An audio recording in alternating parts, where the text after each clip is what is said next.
This episode is part of an ongoing story.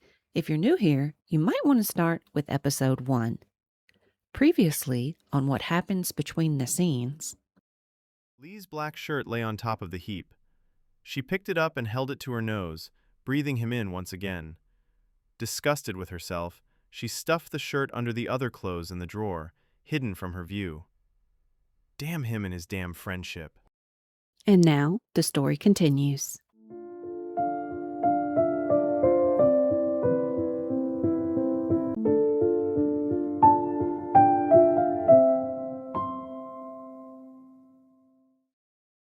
By the time she flipped the TV on and wrapped up in her grandmother's quilt on the couch, the phone buzzed in her hand with an incoming call from Lee. She pressed the answer button. "Hey," she said. She meant to convey disinterest in his concerns with her impassive tone. Lee sounded sheepish. "Did you get my messages?" "Yeah, I just got home." Even though she hadn't really just gotten home, he couldn't expect her to drop everything and rush to answer him after his brilliant rehearsal plan went awry. "Okay, well, have a good night." His tone began to match hers. Somehow, it still hurt her feelings even though she knew she sounded the same. "You too." Lee softened as well. "Emma, we can't go in there like this on Thursday. We were so forced tonight. That's not going to get us on the big stage.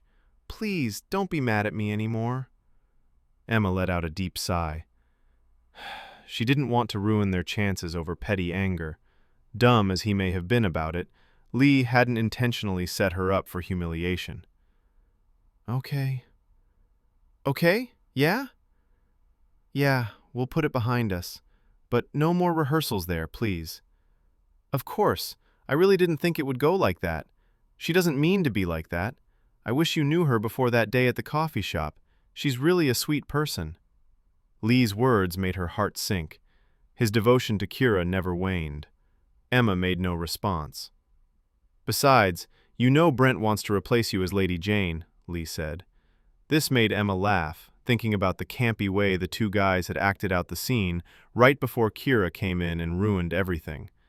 Lee joined in with a chuckle of his own. "There she is," he said. Something about his familiarity with her and how he wanted her to smile and laugh wrapped around her heart. "We'll do great," she said. "Okay. I hope you sleep well, and text me if you need anything before Thursday." When she hung up the phone, she hoped she wouldn't find a reason to need him before Thursday. She made up her mind to be done with Lee other than class. No extra contact, nothing but business. She was determined to give the performance of her life on that small stage in a few days. Her focus had to be getting into that show. With 4 weeks left in the session, Emma sat fidgeting in her chair, waiting for Mr. Barton to start class. 9 skits had been assigned among the group, and the 4 best would be chosen for the final production. "People, let's get settled," Mr. Barton said. "As you know, at the end of each session, we put on a variety show for your friends and family, which will include 4 skits of my choosing. Tomorrow, I'll post a list of the chosen projects outside the door. My choices will be based on your performance today. This is not the day you want to suck." Emma laughed at this. For a man with such a wiry frame, Mr. Barton presented himself confidently. His habit of lifting his round, wire-rimmed glasses higher on his nose promoted his usual no-nonsense attitude. When he said something out of the ordinary, it made him more approachable. He continued.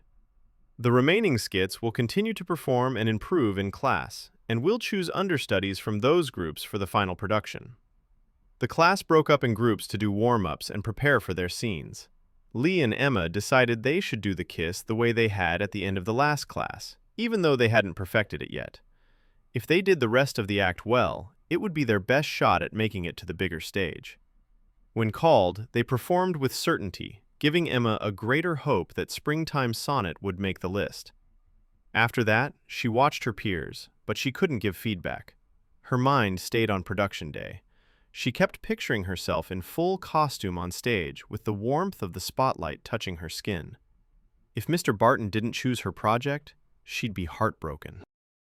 Friday, Emma had to pull a double shift at Ed's Market, a mom-and-pop-style grocery store within walking distance of her apartment. She missed the chance to ride by school and check the list. She swiped groceries across a scanner on pins and needles, hoping to hear from Lee. With her phone hidden in the pocket of her apron, she checked every few minutes for news. Normally, she'd never break the rules, but the circumstance called for desperate measures. Somehow, this felt like her first big shot. Finally, a text from Lee came in. Emma politely put the register closed sign up as she checked out the last customer. Then, she dashed to the break room as fast as possible. "Did you see the list? Couldn't get out of work. Tell me." "We're in." Emma shook her fists once in a silent whoop. "That's incredible! What about Kyra's group?"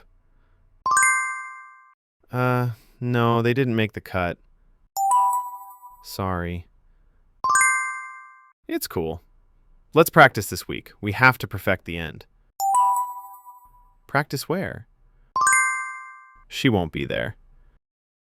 She told Lee she'd text him the next day and did a happy dance in the break room before finally locking her phone in her locker and returning to work. She told herself that the show fueled her excitement, and not the fact that she'd be spending a lot of extra time with Lee now. Thanks for listening to What Happens Between the Scenes. You can find this story and future episodes on YouTube by searching Laura Purple Butterfly.